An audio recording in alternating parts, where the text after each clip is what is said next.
കടന്നു വന്ന എല്ലാവർക്കും കർത്താവായ യേശു ക്രിസ്തുവിൻ്റെ നാമത്തിൽ സ്നേഹവന്ദനത്തെ അറിയിക്കുന്നു. ദൈവം എല്ലാവരെയും ധാരാളമായിട്ട് അനുഗ്രഹിക്കട്ടെ. കഴിഞ്ഞ ക്ലാസ്സുകളൊക്കെ നിങ്ങൾക്ക് അനുഗ്രഹമായി തീർന്നു എന്ന് കേൾക്കുവാൻ ഇടയായി തീർന്നു. തുടർന്നും ഈ ക്ലാസ്സും അനുഗ്രഹമായി തീരട്ടെ. അതിനുവേണ്ടി ദൈവം നമ്മളെല്ലാവരെയും സഹായിക്കട്ടെ. നമ്മൾ ഈ കേൾക്കുന്ന വിഷയങ്ങൾ നമ്മുടെ ജീവിതത്തിൽ പ്രാവർത്തികമാക്കുവാൻ ദൈവം നമ്മളെ സഹായിക്കട്ടെ. അതോർത്ത് പ്രാർത്ഥിക്കുക. അതുപോലെ തന്നെ നിങ്ങൾ എനിക്ക് നൽകിയ ആ സ്നേഹ നിധിക്കായിട്ട് ഞാൻ ദൈവത്തിന് നന്ദി പറയുന്നു. അതിൽ പങ്കെടുത്തവരും പങ്കെടുക്കാത്തവരെയും ഒക്കെ ദൈവം ധാരാളമായിട്ട് അനുഗ്രഹിക്കട്ടെ. ദൈവവചനത്തിൽ ഇപ്രകാരം പറയുന്നത് പോലെ, എൻ്റെ ദൈവമോ നിങ്ങളുടെ ബുദ്ധിമുട്ടൊക്കെയും തൻ്റെ ധനത്തിനൊത്തവണ്ണം ക്രിസ്തുവേശുവിൽ പൂർണ്ണമായി തീർത്തു തരുമെന്ന് ദൈവവചനം പറയുന്നു. അങ്ങനെയെങ്കിൽ അതിലേക്ക് കരം നീട്ടിയവരെയൊക്കെ ദൈവം സഹായിക്കട്ടെ, അനുഗ്രഹിക്കട്ടെ. ആവശ്യങ്ങൾ അറിഞ്ഞ് ദൈവം പ്രവർത്തിക്കട്ടെ എന്ന് ഞാനും ആത്മാർത്ഥമായിട്ട് ഞാൻ പ്രാർത്ഥിക്കുന്നു. ഓർക്കുക, ഞാൻ എപ്പോഴും ഇതിൻ്റെ കാര്യങ്ങളൊക്കെ ക്രമീകരിക്കുന്ന പ്രിയ ലില്ലിക്കുട്ടി ആൻറ്റിയോടും ടിമ്മി ബ്രദറിനോടും ഒക്കെ എപ്പോഴും ഞാൻ പറയും, ഇതിൻ്റെ ഒന്നും ഒരാവശ്യമില്ല.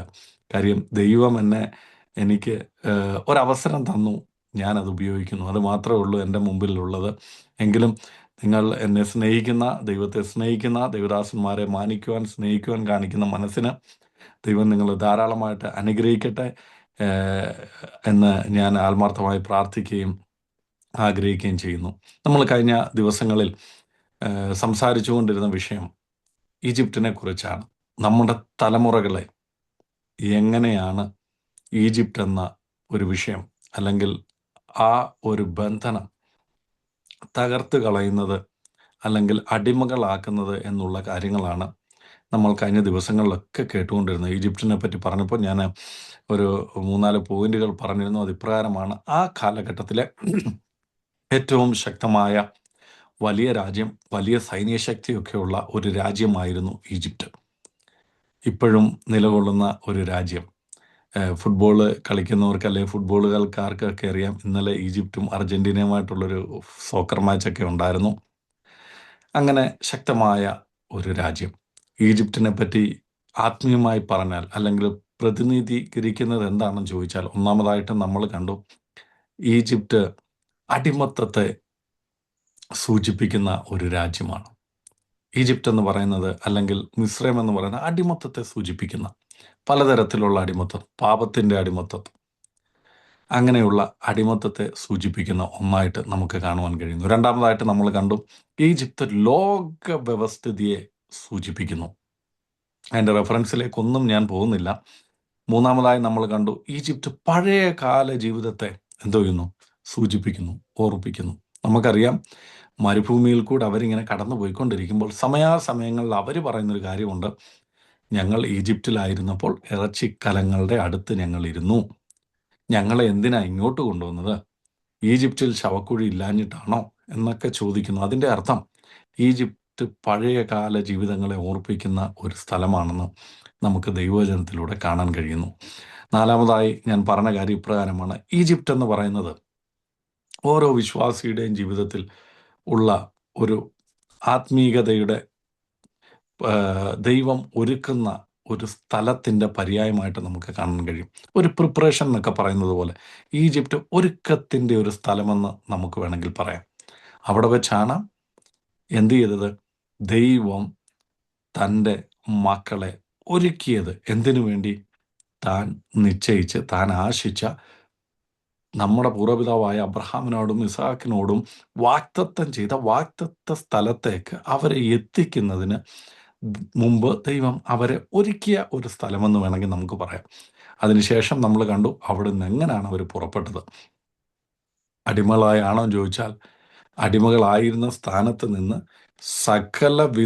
സകല സമ്പത്തോടും കൂടെ അവർ പുറപ്പെട്ടു എന്ന് നമ്മൾ കണ്ടു. ഇതൊക്കെയാണ് നമ്മൾ ഈജിപ്തിനെ പറ്റി പറഞ്ഞത്. ഈജിപ്തിൻ്റെ അവരുടെ അവസ്ഥ എന്താണെന്ന് നമ്മൾ കണ്ടു. പലരുടെയും ജീവിതത്തിൽ അങ്ങനെയാണ്. ഈജിപ്റ്റ് എന്ന് പറഞ്ഞാൽ എങ്ങനെയാണെന്ന് നമ്മൾ കണ്ടു. നമ്മൾ അതിനുവേണ്ടി വായിച്ചത് 1-ാം അധ്യായത്തിലെ വാക്യമാണ്. 1-ാം അധ്യായം 7-ാം വാക്യത്തിൽ നമ്മൾ കാണുന്നു, അവർ സന്താന സമ്പന്നരായിരുന്നു, സന്താന പുഷ്ടിയുള്ളവരായി വർദ്ധിച്ചു പെരുകി ബലപ്പെട്ടു എന്നുള്ളതാണ് നമ്മൾ പുറപ്പാട് പുസ്തകം 1-ാം അധ്യായം 7-ാം വാക്യത്തിൽ കാണുന്നത്. ആ വാക്യം ഒന്നുകൂടെ ഒന്ന് വായിക്കാമോ? പുറപ്പാട് പുസ്തകം 1-ാം അധ്യായം 7-ാം വാക്യം.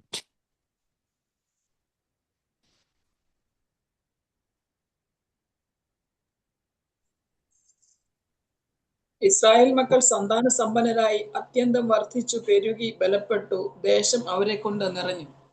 കണ്ടോ, ഇവിടെ തന്നെ പറയുന്നത് സന്താന സമര അത്യന്തം വർദ്ധിച്ച് പെരുകി ബലപ്പെട്ട് നിറഞ്ഞിരിക്കുന്ന ഒരു ജനം. ഓ, ആ വിശേഷത തന്നെ കണ്ടോ, വേറെ ആരെയും പറ്റി ഇങ്ങനെ ബൈബിൾ പറഞ്ഞിട്ടില്ല. സന്താന സന്തുഷ്ടരായി സമ്പന്നരായി അത്യന്തം പെരുകി വർദ്ധിച്ച് ബലപ്പെട്ട് ദേശം നിറഞ്ഞിരിക്കുന്ന ഒരവസ്ഥ. അതിൻ്റെ ശേഷമുള്ളൊരു വാക്യം ഇപ്രകാരമാണ് ഫറവോൻ തൻ്റെ ജനത്തോട് പറയുന്നതായിട്ട് നമുക്ക് കാണാൻ കഴിയുന്ന 10-ാമത്തെ വാക്യം. അവർ പെരുകിയിട്ട് ഒരു യുദ്ധം ഉണ്ടാകുന്ന പക്ഷം നമ്മുടെ ശത്രുക്കളോട് ചേർന്ന് നമ്മോട് പൊരുത് ഈ രാജ്യം വിട്ട് പൊയ്ക്കളവാൻ സംഗതി വരാതിരിക്കേണ്ടതിന് നാം അവരോട് ബുദ്ധിയായി പെരുമാറുക. ആമേൻ. കണ്ടോ, ഇവിടെ ഇത്രയും ബലശാലികളായ ശക്തരായ ദേശം നിറഞ്ഞിരിക്കുന്ന ഒരു ജനത്തെ കണ്ട് ഭയപ്പെടുന്ന ഫറവോൻ, അല്ലെങ്കിൽ ഭയപ്പെടുന്ന മിസ്രൈമ്യർ, അല്ലെങ്കിൽ ഭയപ്പെടുന്ന ഈജിപ്റ്റ് അല്ലെങ്കിൽ മിസ്രൈം എന്നൊക്കെ നമുക്ക് പറയാം. അവരുടെ ഭയം എന്താ? അവരെ തകർത്ത് കളയുവാൻ, അല്ലെങ്കിൽ അവരെ ഇവിടുന്ന് ഓടിച്ചു കളയുവാൻ, അവരുടെ അനുഗ്രഹങ്ങളൂടെ അവരുടെ നന്മകളൂടെ കൈവശമാക്കുവാൻ കഴിയുന്ന ഒരു ജനം. അതാണല്ലോ നമ്മളെപ്പറ്റി പൊതുവെ പറയുന്നൊരു കാര്യം. എന്ത്? ഇവർ പ്രാർത്ഥിക്കുന്നവരാ, ഇവർ അനുഗ്രഹിക്കപ്പെട്ടവരാ, ഇവരെ സഹായിക്കുന്നവരാ, ഇവരൊന്നുമില്ലാതൊക്കെ ഇരുന്നവരാണ്. പക്ഷെ ഇപ്പോൾ അവരെ എന്തോ ഇത് ദൈവം അനുഗ്രഹിച്ചു. ഇതൊക്കെയാണ് നമ്മളെപ്പറ്റി മറ്റുള്ളവർ പറയുന്നത്. എന്നാൽ ഇവർക്ക് നേരെ നിന്ന് ഇവരെ ആക്രമിക്കാൻ എന്തോ ആർക്കും കഴിയത്തില്ല. കാര്യം ഇവർ ദൈവത്താൽ അനുഗ്രഹിക്കപ്പെട്ടവരാ. അതിനുവേണ്ടി അവർ പറയുന്നൊരു കാര്യമുണ്ട്.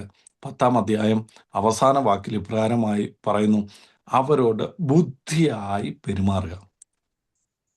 ഫറവോനെ കുറിച്ച് പറയുന്നത്, ഫറവോൻ പൈശാചിക ശക്തിയുടെ അല്ലെങ്കിൽ പിശാശിൻ്റെ സാത്താൻ്റെ ഒക്കെ ഒരു പ്രതിനിധിയായിട്ട് ബൈബിൾ കാണുന്നുണ്ട്, ബൈബിൾ നമ്മളെ പഠിപ്പിക്കുന്നുണ്ട്. അങ്ങനെയെങ്കിൽ ഇവിടെ ഒരു തന്ത്രം, എന്താണ് ആ തന്ത്രം? ബുദ്ധിപരമായിട്ട് പെരുമാറി തൻ്റെ ജനത്തെ അടിമകളാക്കുന്ന ഒരു സ്ഥലം. ആ സ്ഥലത്തിന് നമ്മൾ പറയുന്ന പേരാണ് എന്ത്?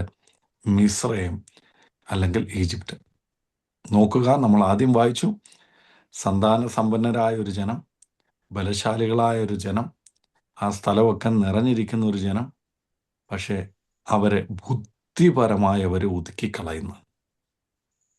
നമ്മൾ എങ്ങനെയൊക്കെയാണ് അവരെ ഒതുക്കിയെന്ന് നമ്മൾ കണ്ടു. 11-ാമത്തെ വാക്യത്തിലേക്ക് വരുമ്പോൾ നമ്മൾ കാണാൻ കഴിയുന്ന, അവർക്ക് മേൽ ഊഴിയ വിചാരകന്മാരെ എന്തോ ചെയ്തു? ആക്കി ഊഴിയ വിചാരകന്മാരെ ആക്കി.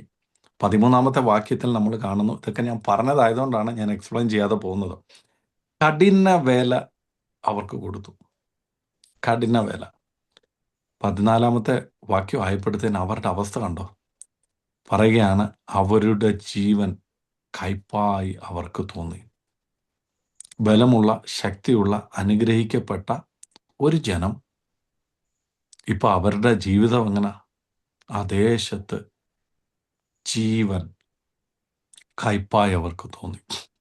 നമ്മുടെ ജീവിതത്തിലും ഇങ്ങനെ പലപ്പോഴും ഒരു ചെറിയ പ്രതിസന്ധി മതി, ഒരു ചെറിയ പ്രതിസന്ധി മതി, ജീവിതം അങ്ങ് കയ്പായിപ്പോ, ജീവിതം അങ്ങ് കയ്പായിപ്പോ, ജീവിതം കയ്പായിപ്പോ. ചിലപ്പോൾ രോഗം മതി, ചിലപ്പം ഭാവിയെക്കുറിച്ചുള്ള ഒരു ചിന്ത മതി, ഇല്ലെങ്കിൽ സാമ്പത്തിക ബുദ്ധിമുട്ട് മതി, ഇല്ലെങ്കിൽ കുഞ്ഞുങ്ങളുടെ കാര്യം മതി. ജീവിതം കയ്പാകുന്ന അനുഭവം, ജീവിതം കയ്പാകുന്ന അനുഭവം. കണ്ടോ, നമ്മൾ 3-ാം വാക്യത്തിൽ അവരെ പറ്റി പറഞ്ഞു തുടങ്ങിയത്, അവർ അവിടെ നമ്മൾ പറഞ്ഞു തുടങ്ങിയത് 9-ാം വാക്യത്തിൽ കണ്ടത് ശക്തിയുള്ള, ബലമുള്ള ജനം. എന്നാൽ ഏകദേശം 14-ാം വാക്യത്തിലേക്ക് വരുമ്പോൾ പറയുന്നത്, അവസാനം പറയുന്നത്, അവർ അവരുടെ ജീവനെ കയ്പാക്കി. താമസ സ്ഥലത്ത്, താമസിക്കുന്ന ദേശത്ത്, താമസിക്കുന്ന വീട്ടിൽ ഇപ്പം ജീവിതം കയ്പായിരിക്കുന്ന അവസ്ഥ. അതിൻ്റെ അടുത്ത വാക്കുകൾ നമ്മൾ കാണുന്ന 16-ാമത്തെ വാക്യത്തിലേക്ക് വരുമ്പോൾ, ആൺകുഞ്ഞുങ്ങളെയൊക്കെ കൊല്ലുന്ന, തലമുറകളെ നശിപ്പിക്കുന്ന ഒരു സ്ഥലം. നമ്മൾ കണ്ടു എങ്ങനെയാണ് അബ്രഹാമിൻ്റെ കൂടെ വന്ന ലോത്ത് നശിക്കാനുള്ള കാരണങ്ങളിലൊന്ന് ഈജിപ്റ്റാണെന്ന് നമ്മൾ കണ്ടു. അതിനുശേഷം 22 വാക്യത്തിലേക്ക് വരുമ്പോൾ പറയുന്നു, ആൺ തലമുറകളെയൊക്കെ നദിയിൽ എറിഞ്ഞു കൊല്ലുന്ന ഒരു സ്ഥലം, അവരെ ഇല്ലാതാക്കുന്ന ഒരു സ്ഥലം, തലമുറകളെ നശിപ്പിക്കുന്ന ഒരു സ്ഥലം. അതുകൊണ്ടാണ് കർത്താവായ ദൈവം ഇപ്രകാരം അവരോട് പറഞ്ഞു, നിങ്ങളെ ഞാൻ അടിമമീടായ മിസ്രൈമിൽ നിന്നും വിടുവിച്ചു. അതൊരു അടിമത്തത്തിൻ്റെ അവസ്ഥയാണ്, അടിമത്തത്തിൻ്റെ അവസ്ഥയാണ്. ഈ 2-ാം അധ്യായം 23-ാം വാക്യം ഇപ്രകാരമാണ് പറയുന്നത്, അടിമ വേല നിമിത്തം അവർ നെടുവീർപ്പെട്ട് യഹോവയോട് നിലവിളിച്ചു. അപ്പം ജീവിതത്തിൻ്റെ സാഹചര്യങ്ങൾ ഓർത്തുകൊണ്ട് നെടുവീർപ്പെട്ട് നിലവിളിക്കുന്ന ആരെങ്കിലും ഇന്ന് എന്നെ കേൾക്കുന്നുണ്ടെങ്കിൽ, ഇന്ന് നിങ്ങളോട് ഈ ദൈവജനം സംസാരിക്കുക, നിങ്ങൾക്കൊരു വിടുതൽ ജീവിതത്തിൽ ഉണ്ടാകണമെങ്കിൽ അത് കുഞ്ഞാടിൻ്റെ രക്തത്താലാണ്. കർത്താവ് അവരെ ഈ മിസ്രൈമിൽ നിന്ന് വിടുവിച്ചത്, അവരുടെ തലമുറകളെ വിടുവിച്ചത് നമ്മൾ കണ്ടു. അവരുടെ തലമുറകൾ എങ്ങനെയാണ് വന്നത്? ആ വാക്യത്തിൽ ഇപ്രകാരമാണ് പറയുന്നത്, നിങ്ങൾ നിങ്ങളുടെ അയൽക്കാരോടും മറ്റുള്ളവരോടും ഒക്കെ എന്തോ ചെയ്യണം? ആഭരണങ്ങൾ വാങ്ങി നിങ്ങളുടെ തലമുറകളെ അണിയിക്കണം. എന്തിനു വേണ്ടി? അടിമ കുഞ്ഞുങ്ങൾക്ക് ആഭരണമോ വിലയേറിയ വസ്തുക്കളോ ഒന്നുമില്ല, എന്നാൽ നല്ല വസ്ത്രങ്ങളും ആഭരണങ്ങളും ധരിച്ച് അടിമകളെ പോലെ അല്ല ദൈവം അവരെ അവിടുന്ന് ഇറക്കിയത്. നമ്മളെ ദൈവം വിടുവിച്ചത് ആ കുഞ്ഞാടിൻ്റെ രക്തത്താലാണ്. അങ്ങനെയെങ്കിൽ ഇന്ന് ഞാൻ പറയാൻ ആഗ്രഹിക്കുന്ന 1-2 കാര്യങ്ങളോടാണ്. ഇവിടെ ഫറവോൻ അല്ലെങ്കിൽ സാത്താൻ്റെ പ്രതിനിധിയായിട്ട് ദൈവത്തിൻ്റെ മക്കൾക്കെതിരെ പ്രവർത്തിച്ച അദ്ദേഹം ഉപയോഗിച്ചൊരു സൂത്രം എന്താണ്? ബുദ്ധിപരമായി വഞ്ചനയിലൂടെ തൻ്റെ മക്കളെ അടിമകളാക്കി. ഇന്നും അങ്ങനെ തന്നെ സംഭവിക്കുന്നത്. പലപ്പോഴും ഇസ്രായേൽ മക്കളെ അല്ലെങ്കിൽ ദൈവത്തിൻ്റെ മക്കളെ പാപത്തിലേക്കും ശാപത്തിലേക്കും അല്ലെങ്കിൽ ദൈവിക സാന്നിധ്യത്തിൽ നിന്നും അകറ്റുന്ന ബുദ്ധിപരമായി കൈകാര്യം ചെയ്യുന്ന പലതുണ്ട്. അതിലൊന്നിനെ പറ്റി ഞാൻ ഒന്നുകൂടെ ഒന്ന് വിശദീകരിക്കാൻ ഞാൻ താല്പര്യപ്പെടുക. ഇന്ന് ആക്ച്വലി ഞാൻ ഈ സെഷൻ നിർത്തി നമ്മൾ അബ്രഹാമിൻ്റെ കാര്യം കണ്ടിന്യൂ ചെയ്യണമെന്ന് ഞാൻ വിചാരിച്ചതാണ്. എന്നാൽ ഒരു റിക്വസ്റ്റ് വന്നതുകൊണ്ട് ഞാനത് ഒന്നുകൂടെ ഒന്ന് തൊടാൻ വേണ്ടി താല്പര്യപ്പെടുകയാണ്. നമുക്കറിയാവുന്നൊരു കാര്യമാണ് ബിലെയാമിനെ പറ്റി പറയുന്നത്, അദ്ദേഹം ഒരു ദൈവത്തിൻ്റെ പ്രവാചകനായിരുന്നു എന്ന്. സംഖ്യാപുസ്തകം 22-ാം അധ്യായം 1 മുതൽ 4 വരെയുള്ള വാക്യങ്ങൾ നമുക്കൊന്ന് വായിക്കാം. സംഖ്യാപുസ്തകം 22-ാം അധ്യായം 1 മുതൽ 4 വരെയുള്ള വാക്യങ്ങൾ.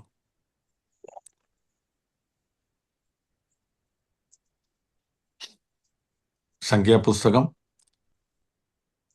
22-ാം അധ്യായം 1 മുതൽ 4 വരെയുള്ള വാക്യങ്ങൾ. ഇസ്രായേൽ മക്കൾ യാത്ര പുറപ്പെട്ട് യെരിഹോവിന്റെ സമീപത്ത് യോർദാനക്കരെ മോവാബ് സമഭൂമിയിൽ പാളയമിറങ്ങി. ഇസ്രായേൽ അമോര്യരോട് ചെയ്തതൊക്കെയും സിപ്പോരിന്റെ മകനായ ബാലാക്ക് അറിഞ്ഞു. ജനം വളരെയായിരുന്നത് കൊണ്ട് മോവാബ് ഏറ്റവും ഭയപ്പെട്ടു. ഇസ്രായേൽ മക്കളെ കുറിച്ച് മോവാബ് പരിഭ്രമിച്ചു. കണ്ടോ, ഇവിടെ കാണുന്ന ഒരു കാര്യം, ഇസ്രായേൽ മക്കളെ എന്തോ ചെയ്യുന്നു? ഭയപ്പെടുന്ന മോവാബിലെ രാജാവ്. എന്താണ് അദ്ദേഹത്തിന്റെ ഭയം? കഴിഞ്ഞ നാളുകളിൽ ദൈവം അവരുടെ നടുവിൽ പ്രവർത്തിച്ച അത്ഭുതങ്ങളെ ഓർക്കുമ്പോൾ, കഴിഞ്ഞ നാളുകളിൽ ദൈവം അവർക്ക് വേണ്ടി ചെയ്ത പ്രവർത്തികളെ ഓർക്കുമ്പോൾ, അവർക്ക് വേണ്ടി ശത്രുക്കളെ തകർത്ത് കളഞ്ഞതൊക്കെ ഓർക്കുമ്പോൾ ഇദ്ദേഹത്തിന് ഭയമാണ്. അദ്ദേഹം എന്താണ് ചെയ്തത്? ബിലെയാമിനെ വിളിക്കാൻ തീരുമാനിച്ചു. ബിലെയാം ആരാണ്? ദൈവവുമായി ബന്ധമുള്ള ഒരു പ്രവാചകൻ. അദ്ദേഹത്തെ പറ്റി പറയുന്നത് ഇപ്രകാരമാണ്. 6-ാം വാക്യത്തിൽ പറയുന്നു, നീ വന്ന് എനിക്ക് വേണ്ടി ഈ ജനത്തെ ശപിക്കണമേ. അവർ എന്നേക്കാൾ ബലവാന്മാരായിരിക്കുന്നു, പക്ഷെ അവരെ തോൽപ്പിച്ച് ദേശത്തെ നിന്ന് ഓടിച്ചു കളയുവാൻ എനിക്ക് കഴിവുള്ളതല്ല. നീ അനുഗ്രഹിക്കുന്നവർ അനുഗ്രഹിക്കപ്പെടും, നീ ശപിക്കുന്നവർ ശപിക്കപ്പെടുമെന്ന് ഞാൻ അറിയുന്നു എന്ന് പറഞ്ഞു. കണ്ടോ? അപ്പൊ ദൈവം മക്കളെ ഡയറക്റ്റ് അറ്റാക്ക് ചെയ്യാൻ ആർക്ക് പറ്റത്തില്ല? മോവാബിയ സൈന്യത്തിന്, രാജാവിന് പറ്റത്തില്ല.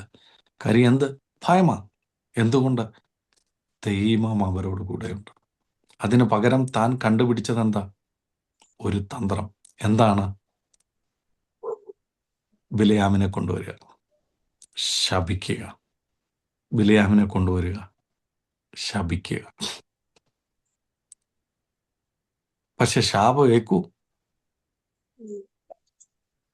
നമ്മുടെ ജീവിതത്തിൽ പലപ്പോഴും നമുക്കൊക്കെയുള്ളൊരു ചോദ്യമാണ്, ശാപം ഒരു ദൈവ പൈതലിനെ ഏക്കൂ? കഴിഞ്ഞ ആഴ്ച ഞാൻ അതിനെ ഒന്ന് ചെറുതായിട്ടൊന്ന് തൊട്ടുവിട്ടു, ചെറുതായിട്ടൊന്ന് പറഞ്ഞു, ഏക്കോ ഇല്ലയോ? കാരണം കൂടാതെയുള്ള ശാപം ഏൽക്കത്തില്ല. അത്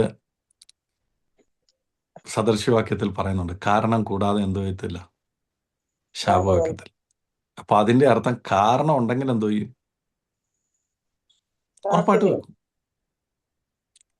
ഉറപ്പായിട്ടും ഉറപ്പായിട്ടും ഉറപ്പായിട്ടും.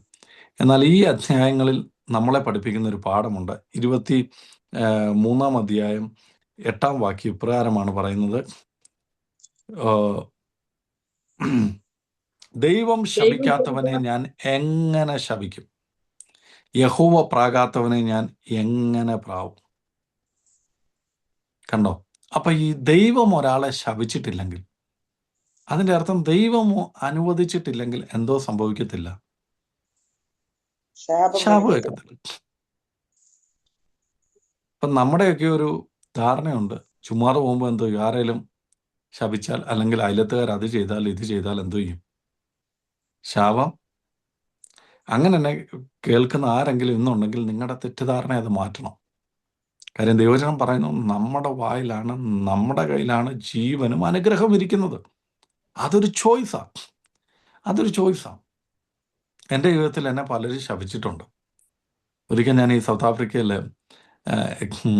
ഇരുന്ന സമയത്ത് ഇവിടേക്ക് ഒരുപാട് മന്ത്രവാദികളുണ്ട്. മന്ത്രവാദം ഭയങ്കരമാണ്. നിങ്ങൾക്കറിയാം, ആഫ്രിക്കൻ രാജ്യങ്ങളെ പറ്റി ലോകത്തിലേക്ക് തന്നെ ഏറ്റവും മന്ത്രവാദികളും മന്ത്രങ്ങളും തന്ത്രങ്ങളും ഒക്കെ ഏറ്റവും കൂടുതൽ ഉപയോഗിക്കുന്ന ആൾക്കാരാണ്. ഇവിടുത്തെ പാസ്റ്റർമാർ പോലും അതിൻ്റെ പ്രചാരകരാണെന്നാണ് പറയപ്പെടുന്നത്. അതെന്നെ ഷോക്കാക്കിയ ഒരു സംഭവമുണ്ട്. ഞാനൊരിക്കൽ ഒരു സിഗ്നൽ, വണ്ടിയുടെ ഒരു സിഗ്നൽ, ഇങ്ങനെ സ്റ്റോപ്പ് സിഗ്നലിൽ നിൽക്കുമ്പോൾ ഒരു പുള്ളിക്കാരൻ ഇങ്ങനെ എല്ലാവർക്കും നോട്ടീസ് കൊടുത്തുകൊണ്ടിരിക്കുക. അതിനുവേണ്ടി ആൾക്കാരെ ഇവർ കാശ് കൊടുത്ത് ഇങ്ങനെ നിർത്തും നോട്ടീസ് കൊടുക്കാൻ. അപ്പം എന്താണെന്നറിയാൻ വേണ്ടി ഞാനും ഒരു നോട്ടീസ് ഇങ്ങനെ മേടിച്ച് അതിൻ്റെ അകത്ത് നോക്കുമ്പോൾ അതിൻ്റെ അകത്ത് കുറേ കാര്യങ്ങൾ ഇങ്ങനെ പോയിൻ്റായിട്ട് എഴുതിയിരിക്കുക. ഒന്ന്, ഓടിപ്പോയ ഹസ്ബൻഡ് തിരിച്ചു വരാൻ, സ്നേഹിച്ച ആളെ വരുതിയിലാക്കാൻ, കാശുണ്ടാക്കാൻ എന്നൊക്കെ പറഞ്ഞ് അതിനുവേണ്ടിയുള്ള മന്ത്രവാദങ്ങൾ തന്ത്രവാദങ്ങളൊക്കെ ചെയ്യാൻ വേണ്ടിയുള്ള കാര്യമാണ്. എന്നിട്ടിങ്ങനെ വായിച്ച് അതപ്പോൾ വായിച്ചു കഴിഞ്ഞപ്പോൾ എനിക്ക് ഭയങ്കര ഇൻട്രസ്റ്റിംഗ് ആയിട്ട് തോന്നി. കൊള്ളാലേ സംഭവം എന്നൊക്കെ ഞാനിങ്ങോട്ട് വായിച്ചു വന്നപ്പോൾ നട്ടാൽ അതിൻ്റെ അകത്ത് ഒരു പോയിന്റ്, പാസ്റ്റർമാർക്ക് പവർ കിട്ടാൻ. ഞാൻ ഞെട്ടിപ്പോയി, ദൈവമേ, ഇങ്ങനെയൊരു സംഭവം. അപ്പം അതിനും എന്തുകൊണ്ട് ഉണ്ട്, പാസ്റ്റർമാർക്ക് പവർ കിട്ടാൻ. ഞാനത് ന്യൂസിൽ കണ്ട ഒരു കാര്യമുണ്ട്. ഒരു ദേവദാസൻ, ഞാൻ അദ്ദേഹത്തിൻ്റെ പേരൊന്നും പറയാൻ താല്പര്യപ്പെടുന്നില്ല, നല്ല ചർച്ചാണ്, അനേകം ആത്മാക്കളൊക്കെ വരാൻ തുടങ്ങി. അതിനുശേഷം ഒരു 3 വർഷം കഴിഞ്ഞപ്പോഴത്തേക്കിന് ഒരു മന്ത്രവാദി ഈ സഭയിൽ വന്ന് ഭയങ്കര പ്രശ്നം. സംഭവം വേറൊന്നുമല്ല, പുള്ളിയുടെ കൂടെ ഉണ്ടായിരുന്ന ഒരു പുള്ളിക്കാരനെയാണ് ഈ സഭയിൽ ഇരുത്തിയിരിക്കുന്നത്. ആ പുള്ളിക്കാരനാണ് ഇപ്പോൾ സഭയിൽ എന്ത് ചെയ്യുന്നത്, അത്ഭുതങ്ങളും രോഗശാന്തിയും കാര്യങ്ങളൊക്കെ നടത്തുന്നത്. അപ്പം ഇവർ തമ്മിലുള്ള കോൺട്രാക്റ്റ് നിന്ന് 3 വർഷത്തേക്കിനാണ് ഈ മന്ത്രവാദി ഈ പുള്ളിക്കാരനെ കൊടുത്തിരിക്കുന്നത്. അപ്പം ഇവർ തമ്മിൽ എന്തോ കാശിൻ്റെ കാര്യം വന്നപ്പോഴത്തേനും മന്ത്രവാദി ഇതിനെ എടുക്കാൻ വേണ്ടി വന്നിരിക്കുക. അന്നേരമാണ് ചർച്ചക്കാർ അറിയുന്നത്, എന്ത്, ഇവിടെ നടക്കുന്ന സംഭവങ്ങളൊന്നും ദൈവികമല്ലായിരുന്നു. ഞാനിത് പറയാൻ കാര്യം, നമ്മൾ ആത്മാർത്ഥയോടെ ദൈവത്തോട് പ്രാർത്ഥിക്കണം. ശത്രുവായവൻ അവൻ്റെ വലകളിൽ എന്തോ വരുത്, നമ്മളെ വീഴ്ത്തരുത്. നമ്മൾ ഇന്ന് കേൾക്കുന്ന പല മെസ്സേജുകളും, ഞാൻ പലപ്പോഴും പല ദേവദാസന്മാരുടെയും പ്രസംഗങ്ങൾ കേൾക്കുമ്പോൾ ഞാൻ ആലോചിക്കാറുണ്ട്, ദൈവമേ, ഇത്രയും കെട്ടുകളൊക്കെ ഉണ്ടോയെന്ന്. കാര്യം ഇന്ന് വന്ന ദേവദാസൻ എന്തോ ചെയ്യും, കെട്ടഴിക്കും. നാളെ വരുന്ന ദേവദാസനും കെട്ടഴിക്കും. അപ്പോൾ ഇന്നലെ അഴിച്ചതോ, അപ്പോൾ ഇന്നഴിക്കുന്നതോ നാളെ വരുന്ന പുള്ളിക്കാരനും. നമ്മുടെ ദൈവം ബലവാനായൊരു ദൈവമാണ്. കെട്ടുകളില്ല എന്ന് ഞാൻ പറഞ്ഞിട്ടില്ല, പൈശാചിക ബന്ധനങ്ങളില്ല എന്ന് ഞാൻ പറഞ്ഞിട്ടില്ല. അത് ഞാൻ എക്സ്പ്ലെയിൻ ചെയ്യാം എങ്ങനെയാണെന്ന്. പക്ഷെ ഓർക്കുക, ദൈവം അനുഗ്രഹിച്ചൊരുത്തരുടെ മേൽ എന്തോ ചെയ്യത്തില്ല, ശാപം ഉണ്ടാകത്തില്ല. ഞാൻ നിങ്ങളോട് അബ്രഹാമിനെ പറ്റി പറഞ്ഞു വന്നപ്പോൾ അബ്രഹാമിൻ്റെ അനുഗ്രഹങ്ങളെ പറ്റി പറഞ്ഞൊരു കാര്യമുണ്ട്. നിന്നെ അനുഗ്രഹിക്കുന്നവരെ ഞാൻ അനുഗ്രഹിക്കും, നിന്നെ ശപിക്കുന്നവരെ ഞാൻ ശപിക്കും. അത് ദൈവത്തിൻ്റെ വാക്തത്വമാണ്. ആ വാക്ക് തന്നെയാണ് ഇവിടെ ആര് പറയുന്നത്, ബിലെയാം പറയുന്നത്. ദൈവം അനുഗ്രഹിച്ചവനെ എനിക്ക് എങ്ങനെ ശപിക്കാൻ പറ്റും? ദൈവം പ്രാകാത്തവനെ എനിക്ക് എങ്ങനെ പ്രാകാൻ പറ്റും? എൻ്റെ തലമുറകളെ ദൈവം അനുഗ്രഹിച്ചിട്ടുണ്ടെങ്കിൽ അവരെ വീഴ്ത്താൻ വേറെ ആർക്കും എന്ത് ചെയ്യത്തില്ല, അപ്പൊ ഇന്ന് നമ്മൾ അറിയേണ്ട ഒരു കാര്യം ഏത്, ഈ വാക്കുകൾ നിങ്ങളുടെ ഹൃദയത്തെ കുറിച്ചിടണം. ദൈവജനത്തെ ശപിക്കാൻ വന്ന ഒരു മനുഷ്യൻ പറയുക, അവരെ ദൈവം അനുഗ്രഹിച്ചിരിക്കുക, എനിക്ക് എന്ത് ചെയ്യാൻ പറ്റത്തില്ല, അവരെ ശപിക്കാൻ പറ്റത്തില്ല. അപ്പൊ ശാപം ഏക്കവും ചോദിച്ചാൽ ഇതിന്റെ അവസാനം നിങ്ങൾക്ക് മനസ്സിലാവാതെ എങ്ങനെയാണെന്ന്, ഏൽക്കുന്നത് എങ്ങനെയാണെന്ന്. അപ്പൊ ഈ മനുഷ്യർ, ഇസ്രായേൽ മക്കൾ, പകൽ മേഘസ്തംഭവും രാത്രി അഗ്നിത്തൂണുമായി ദൈവത്തിന്റെ സാന്നിധ്യത്തിന്റെ മറവിൽ ജീവിക്കുന്ന ഒരു മനുഷ്യരാണ്.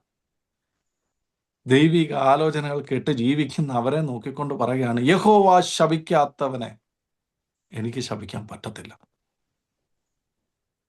യഹോവ പ്രാകാത്തവനെ എന്ത് ചെയ്യത്തില്ല, എനിക്ക് പ്രാകാൻ പറ്റത്തില്ല. അതിനുശേഷം അദ്ദേഹം പറയുന്ന മറ്റൊരു വാക്കുണ്ട്, നമുക്കൊക്കെ സുപരിചിതമായിട്ടുള്ളൊരു വാക്കാണ്. ഈ അധ്യായത്തിന്റെ 23 അധ്യായത്തിന്റെ 23 വാക്യം, അത് ഓർത്തിരിക്കാൻ ഭയങ്കര ഈസിയാണ്. ആ വാക്യം എന്താണെന്നറിയോ? സംഖ്യ 23:23 ഇപ്രകാരം പറയുന്നു, ആ വിചാരം യാക്കോബിന് പറ്റുകയില്ല, ലക്ഷണവിദ്യ ഇസ്രായേലിന് ഫലിക്കയില്ല. സംഖ്യാപുസ്തകം 23:23 പറയുകയാണ്, ആ വിചാരം യാക്കോബിന് എന്തോ ചെയ്യത്തില്ല, പറ്റുകയില്ല, പറ്റുകയില്ല, ലക്ഷണവിദ്യ ഇസ്രായേലിന് ഫലിക്കുകയുമില്ല. അപ്പോഴത്തേന് പുള്ളിക്കാരന് ഭയങ്കര വിഷമം, അയ്യോ കൊടുത്ത കാശ് പോയി, വിളിച്ചോണ്ട് വന്നത് നഷ്ടമായി പോയി, ഈ പുള്ളി എന്തു ചെയ്യുന്നില്ല, ഇവരെ ശപിക്കുന്നില്ല. പിന്നെ ഒന്ന് ശപിക്കാൻ വേണ്ടി പറയുക. അപ്പൊ പുള്ളി പറഞ്ഞു, ഒരു രക്ഷയില്ല, പറ്റത്തില്ല, ഇവർ ദൈവിക സാന്നിധ്യത്തില, ഇവര് ദൈവം അനുഗ്രഹിച്ചവരാ, ഇവർ തലമുറകളെ അങ്ങനൊന്നും നശിപ്പിക്കാൻ നമുക്ക് പറ്റത്തില്ല. ഇനിയുമാണ് ഒരു ഇൻട്രസ്റ്റിംഗ് തിങ്സ്, ഇനിയുമാണ് ഒരു ട്വിസ്റ്റ് എന്നൊക്കെ നമ്മൾ പറയാൻ കഴിയുന്നത്. 25 അധ്യായം, സംഖ്യാപുസ്തകം 25 അധ്യായം 1 മുതൽ 3 വരെയുള്ള വാക്യങ്ങൾ. ഇസ്രായേൽ ഷിത്തീമിൽ പാർക്കുമ്പോൾ ജനം മോവാബ്യ സ്ത്രീകളുമായി പ്രസംഗം തുടങ്ങി. അവർ ജനത്തെ തങ്ങളുടെ ദേവന്മാരുടെ ബലികൾക്ക് വിളിക്കുകയും ജനം ഭക്ഷിച്ച് അവരുടെ ദേവന്മാരെ നമസ്കരിക്കുകയും ചെയ്തു.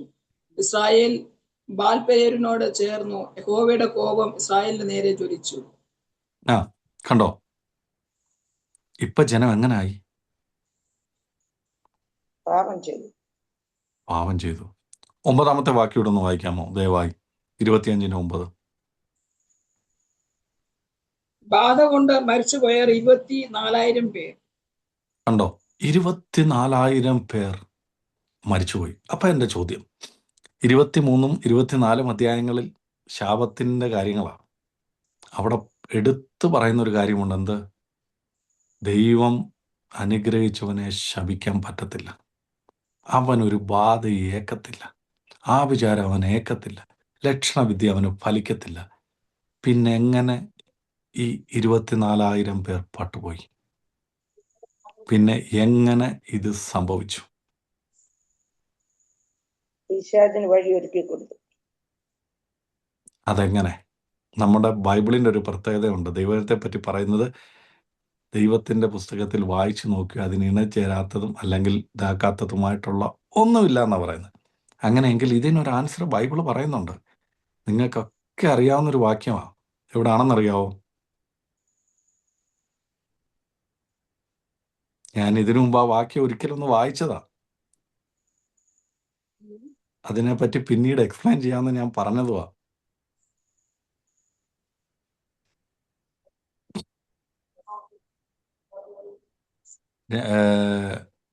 വെളിപ്പാട് പുസ്തകം 2 അധ്യായം 14 വാക്യം.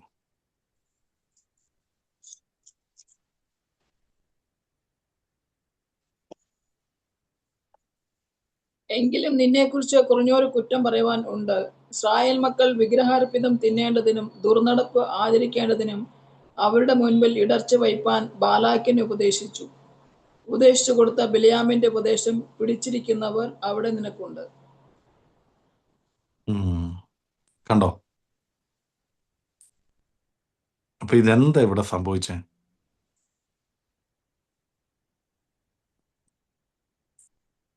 എന്താണെന്ന് വല്ലതും മനസ്സിലായോ? ശാപം ഏക്കുന്നില്ല എന്ന് കണ്ടു കഴിഞ്ഞപ്പോഴത്തേന് ബാരാക്ക് കാല് പിടിച്ചു പറഞ്ഞു, എങ്ങനെങ്കിലും ഇവരെ തകർക്കാൻ എന്ത് വേണം, എന്നെ ഒന്ന് സഹായിക്കണം. അപ്പം ബിലെയാം തനിക്കൊരു ഉപദേശം കൊടുത്തു. എന്താണെന്നറിയാമോ? എന്താണ് ആ ഉപദേശം? മോവാബ്യ സ്ത്രീകളുമായി പരസംഗം ചെയ്യാം. ഇവിടെ പറയുന്നു, ബാലാക്കിന് ബിലെയാം ഒരു ഉപദേശം കൊടുത്തു. എന്ത്? ഇസ്രായേൽ മക്കളെ വിഗ്രഹാർപ്പിതം തിന്നാൻ എന്ത് വേണം? പ്രേരിപ്പിക്കണം. ദുർനടപ്പ് നടത്താൻ എന്ത് ചെയ്യണം? അവരെ ആചരിക്കാൻ അവരെ എന്ത് ചെയ്യണം? കണ്ടോ? നശിച്ചു പോയത് 24,000 പേരാ. ഉപദേശിച്ചത് ആരാ? ദൈവത്തിന്റെ പ്രവാചകൻ. കണ്ടോ? തൻ്റെ യഹോവ ശപിക്കാത്തവനെ ശപിക്കാൻ കഴിയത്തില്ലെന്ന് മനസ്സിലാക്കി, ഇസ്രയേലിന് ആഭിചാരവും യാക്കോബിന് ലക്ഷണവിദ്യയും ഫലിക്കത്തില്ലെന്ന് മനസ്സിലാക്കിയപ്പം ബുദ്ധിപരമായി, അല്ലെങ്കിൽ നമ്മൾ പറവോൻ ബുദ്ധിപരമായിട്ട് ഇസ്രായേൽ മക്കളെ ഒതുക്കിയതുപോലെ തലമുറകളെ ഇല്ലാതാക്കാൻ ബുദ്ധി ഉപദേശിച്ചു കൊടുത്ത ഒരു പ്രവാചകൻ. അത് ബുദ്ധിപരമായിട്ട് ആര് ഉപയോഗിച്ചു? മോവാബ്യർ ഉപയോഗിച്ചു. അതാണ് നമ്മൾ കണ്ടത്. ദൈവീക സാന്നിധ്യത്തിൽ നിന്ന ഇസ്രായേൽ മക്കൾ, അവരുടെ യൗവനക്കാർ ഇപ്പൊ എങ്ങോട്ട് പോയി? മോവാബിലേക്ക് പോയി. അവരോടുകൂടെ ചേർന്ന് ഇപ്പൊ എന്തോ ചെയ്യുന്നു? പരസംഗം ചെയ്യുന്നു. അവരുടെ ഉത്സവങ്ങൾ അവരെന്തോ ചെയ്യുന്നു? ആചരിക്കുന്നു. അവരിപ്പോ എന്തോ ഈ ദൈവീക സാന്നിധ്യത്തിൽ നിന്ന് മാറിപ്പോയി. കണ്ടോ? അപ്പൊ എന്നെ കേൾക്കുന്നവരെ, ദൈവീക സാന്നിധ്യത്തിൽ നിൽക്കുന്ന ഒരാൾക്ക്, അല്ലെങ്കിൽ ഒരു കുടുംബത്തിന്, ഒരു തലമുറയ്ക്ക് എന്തോ പറ്റത്തില്ല? ഒന്നും പറ്റത്തില്ല. ഒന്നും പറ്റത്തില്ല. അത് ദൈവവചനമാണ്. അത്യുന്നതന്റെ മറവിലും സർവശക്തന്റെ നിഴലിലുമാണെങ്കിൽ രാത്രിയിലെ ഭയത്തെയും പകൽ പറക്കുന്ന അസ്ത്രത്തെയും ഇരുട്ടിൽ സഞ്ചരിക്കുന്ന മഹാമാരി ഒന്നും എന്തോ ചെയ്യണ്ട, ഭയപ്പെടുവാൻ പേടിക്കണ്ട. അപ്പൊ നമ്മളൊക്കെ ചോദിക്കും, കോവിഡ് വന്ന് പലരും തട്ടിപ്പോയല്ലോ. ഒന്ന് തട്ടിപ്പോയാലും അവരെവിടെ കാണും? അവിടെ കാണും. സ്വർഗത്തിൽ കാണും. പക്ഷെ ഈ ദൈവിക സാന്നിധ്യത്തിൽ അല്ലെങ്കിലുണ്ടല്ലോ, നമ്മൾ ഭയക്കണം. നമ്മളെ തകർത്ത് കളയും. അവൻ ബുദ്ധിപരമായിട്ട് എന്തോ ചെയ്യും? നമ്മുടെ തലമുറകളെ നശിപ്പിച്ച് കളയും. കണ്ടോ? ഇവിടെ ഇസ്രായേൽ മക്കളിലെ യൗവനക്കാരെ എന്തോ ചെയ്തു? സ്കൂളിൽ പോകുന്ന സമയത്ത്, കോളേജിൽ പോകുന്ന സമയത്ത്, മാർക്കറ്റിൽ പോകുന്ന സമയത്ത് അവരാകൃഷ്ടരായി എന്തോ ചെയ്തു? മോവാബ്യരുമായി പരസംഗം ചെയ്യുവാൻ, വിഗ്രഹാർപ്പിതങ്ങളെ തിന്നുവാൻ, വിഗ്രഹങ്ങളിലേക്ക് അവരുടെ മനസ്സ് തിരിക്കുവാൻ ആരുപദേശം കൊടുത്തു? ബിലെയാം കൊടുത്തു. അതാര് പ്രാവർത്തികമാക്കി? മോവാബ്യർ പ്രാവർത്തികമാക്കി. ഇപ്പോ ജനം എന്തോ ചെയ്യുക? നമ്മൾ വായിച്ച വാക്യം ഇപ്രകാരമാണ്. 25-ാം അധ്യായം 1-ാം വാക്യം ഒന്നുകൂടെ ഒന്ന് വായിക്കാമോ? 3 ഇസ്രായേൽ ബാൽപ്രിയരിനോട് ചേർന്നു, യഹോവയുടെ കോപം ഇസ്രായേലിന് നേരെ ജ്വലിച്ചു. അതാണ്. അതെ അതെ, കണ്ടോ? ദൈവീക സാന്നിധ്യത്തിൽ നിന്ന മനുഷ്യർ ഇപ്പൊ അവരെന്തോ ചെയ്യുക? ദൈവത്തോട് ചേർന്ന് നിന്ന മനുഷ്യർ ഇപ്പം അന്യ ദേവന്മാരെ, ബാൽപരീസിനോട് ചേർന്നു. അതിന് കാരണക്കാരൻ എന്താ? അതിനവരെടുത്ത സ്ട്രാറ്റജി എന്താ? ബുദ്ധിപരമായി ബിലെയാമിന്റെ ആലോചനകളെ കേട്ട. പക്ഷെ ഇതിൻ്റെയൊക്കെ മധ്യത്തിൽ ദൈവത്തിനു വേണ്ടി നിന്നൊരു മനുഷ്യനെ നമുക്കവിടെ കാണാം. ഞാൻ പറഞ്ഞല്ലോ, കെട്ടുകൾ വരാം, ബന്ധനങ്ങൾ വരാം, ബാധകൾ ഉണ്ടാകാം. നാം ഇസ്രായേൽ അല്ലെങ്കിൽ, നാം യാക്കോബ് അല്ലെങ്കിൽ, നാം ദൈവീക സാന്നിധ്യത്തിലല്ലെങ്കിൽ. എന്നെ കേൾക്കുന്നവരെ, അങ്ങനെയെങ്കിൽ ഇന്ന് നാം നമ്മളെ തന്നെ ശോധന ചെയ്യേണ്ട ഒരു കാര്യമുണ്ട്. നമ്മൾ ഈ കുഞ്ഞാടിൻ്റെ രക്തത്തിൻ്റെ മറവിലാണ്. എൻ്റെയും നിങ്ങളുടെയും തലമുറകൾ അവർ നശിച്ചു പോകരുത്. ദൈവവചനം നമ്മളെ പഠിപ്പിക്കുന്ന ഒരു കാര്യമുണ്ട്. നമ്മളെ ദൈവം വിളിച്ചത് അനുഗ്രഹിക്കാനാണ്. നമ്മുടെ തലമുറകളെ ദൈവം അനുഗ്രഹിച്ചതാ. എന്നാൽ ഇന്ന് അവർ ഒരു ശാപത്തിൻ്റെ വഴിയിലൂടെയാണ് പോകുന്നതെങ്കിൽ ഈ സമയത്ത് നമുക്ക് അവരെ ഓർത്തൊന്ന് പ്രാർത്ഥിക്കാം. എല്ലാവരും കണ്ണുകൾ അടച്ചാട്ട് ഒരു നിമിഷം നമുക്ക് നമ്മുടെ തലമുറകളെ ഓർത്തൊന്ന് പ്രാർത്ഥിക്കാം. കർത്താവ് ബിലിയാമിനെ പോലെ കർത്താവ് പലരുടെ കർത്താവ് ഉപദേശം കേട്ട്, അല്ലെങ്കിൽ ആ ഉപദേശത്തിൻ്റെ മറവിൽ കർത്താവ് ഞങ്ങൾ അറിയാതെ പോലും കർത്താവെ, ഞങ്ങളുടെ കണ്ണുകൾക്ക് കാണുന്നതിനൊരു പരിധിയുണ്ട്, ഞങ്ങളുടെ ചെവികൾക്ക് കേൾക്കുന്നതിനൊരു പരിധിയുണ്ട്, ഞങ്ങളുടെ കർത്താവെ ആലോചനകൾക്കൊക്കെ ഒരു പരിധിയുണ്ട്. എന്നാൽ അതൊന്നുമില്ലാത്ത സകലതും കാണുന്ന സകലതും അറിയുന്ന ആ ദൈവത്തിൻ്റെ കരങ്ങളിലേക്ക് ഞങ്ങളുടെ കുഞ്ഞുങ്ങളെ തരികയാണ്. അവർ അത്യുന്നതൻ്റെ മറവിലായിരിക്കട്ടെ, സർവശക്തൻ്റെ നിഴങ്കിലായിരിക്കട്ടെ, യഹോവയാൽ അനുഗ്രഹിക്കപ്പെട്ട ഒരു ജനമായ ഒരു മാറട്ടെ, ഞങ്ങളുടെ തലമുറകൾ മാറട്ടെ. കർത്താവെ, ഇസ്രായേൽ മക്കളെ പറ്റി പറഞ്ഞതുപോലെ ഇതാ തനിച്ചു പാർക്കുന്ന ഒരു ജനം, ജാതികളുടെ കൂട്ടത്തിൽ അവർ എണ്ണപ്പെടുന്നില്ല എന്ന് പറയുന്നത് പോലെ ജാതികളുടെ കൂട്ടത്തിൽ കൂടുന്നവരായിട്ടല്ല കർത്താവെ, അവരുടെ മധ്യത്തിൽ വ്യത്യസ്തരായിട്ട് നിൽപ്പാനുള്ള ഒരു ദൈവകൃപ കർത്താവെ അടിയങ്ങൾക്കും കർത്താവെ ഞങ്ങളുടെ തലമുറകൾക്കും നൽകേണ്ടതിനു വേണ്ടി ഞങ്ങൾ അങ്ങയോട് അപേക്ഷിക്കുന്നു. കർത്താവെ, ഇന്ന് ഈ ദൈവവചനം കേൾക്കുന്ന ഓരോ വ്യക്തി ജീവിതങ്ങളെയും അവരുടെ കുടുംബങ്ങളെയും ഞങ്ങൾ ഓർത്ത് പ്രാർത്ഥിക്കുന്നു. കർത്താവെ, അവരുടെ തലമുറകൾക്കായിട്ട് പ്രാർത്ഥിക്കുന്നു, അവരുടെ മക്കൾക്കായിട്ട് പ്രാർത്ഥിക്കുന്നു. കർത്താവെ, ഹല്ലേലൂയ, അവർ കർത്താവെ ആമേൻ ജാതിക ഹല്ലേലൂയ കർത്താവെ ആരാധനകളിലോ അല്ലെങ്കിൽ ജാതിക സംബന്ധങ്ങളിലോ ആയി പോകാതെ വണ്ണം കർത്താവെ യഹോവയിലെ ആരാധിക്കുന്ന, യഹോവയെ നോക്കുന്ന ദൈവത്താൽ അനുഗ്രഹിക്കപ്പെട്ട ഒരു തലമുറകളായി അവർ കർത്താവെ വ്യത്യസ്തരായി നിൽപ്പാനുള്ളൊരു ദൈവകൃപ നൽകേണ്ടതിനു വേണ്ടി ഞങ്ങൾ പ്രാർത്ഥിക്കുന്നു. കുഞ്ഞാടിൻ്റെ രക്തത്താൽ അവരെ മുദ്രയിടണം, കുഞ്ഞാടിൻ്റെ രക്തത്താൽ അവരെ മുദ്രയിടണം, കുഞ്ഞാടിൻ്റെ രക്തത്താൽ അവരെ മുദ്രയിടണം. ഹല്ലേലൂയ, ഹല്ലേലൂയ, ഹല്ലേലൂയ. ഒരു ബാധ എടുക്കാതെ വണ്ണം, ഒരു സംഹാരകൻ അവരെ തൊടാതെ വണ്ണം ദൈവത്തിൻ്റെ വചനത്തിന്റെ അടിസ്ഥാനത്തിൽ ജീവിപ്പാനുള്ള ദൈവകൃപ കർത്താവെ ദൈവജനത്തിനും കർത്താവെ അവരുടെ തലമുറകൾക്കും നൽകേണ്ടതിനു വേണ്ടി പ്രാർത്ഥിക്കുന്നു. കർത്താവെ എങ്ങനെ നൽകേണ്ടതിനു വേണ്ടി അങ്ങയോട് അപേക്ഷിക്കും. യെസ് കർത്താവെ എങ്ങനെ സംഭവിക്കട്ടെ.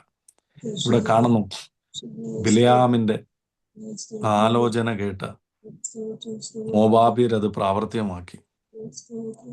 അതുകൊണ്ടാണ് യൂദായുടെ പുസ്തകത്തിൽ പണ്ട് നമ്മൾ വായിച്ചൊരു വാക്കുണ്ട്, കയ്യിന്റെ വഴി ബിലെയാമിന്റെ. അങ്ങനെയെങ്കിൽ എന്നെ കേൾക്കുന്നവരെ, ആ വഴികളും നമ്മുടെ തലമുറകൾ എന്തോ വരുത് പോവാനിടയാകരുത്. ആമേൻ, ആമേൻ, ആമേൻ, ആമേൻ, ആമേൻ. ഹല്ലേലൂയ, ഹല്ലേലൂയ. എന്നാൽ ഇതിന്റെ മധ്യത്തിൽ ഒരു വ്യക്തിയെ ദൈവം അനുഗ്രഹിച്ചു, അവരെ വ്യത്യസ്തനാക്കിയെന്ന് നമുക്ക് കാണാൻ കഴിയും. അതാരാണെന്നറിയാമോ? അല്ല, ഈ അധ്യായത്തിൽ തന്നെ പറയുന്നൊരു കാര്യമുണ്ട്. ഞാൻ പറഞ്ഞ വാക്യം യൂദായുടെ പുസ്തകം 1-ാം അധ്യായം 11-ാം വാക്യം നമ്മൾ പണ്ട് വായിച്ചതാണ്. കയ്യിൻ്റെ വഴികളെ പറ്റി പറഞ്ഞപ്പോൾ ഞാൻ പറഞ്ഞിട്ടുള്ളൊരു കാര്യമാണ്. എത്ര പേർക്ക് ഓർമ്മയുണ്ടെന്ന് ഞാൻ വിശ്വസിക്കുക.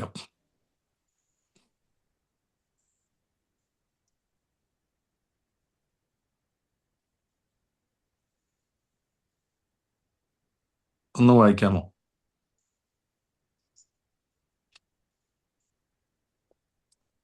ഇതാ കർത്താവ് എല്ലാവരെയും വിധിപ്പാനും.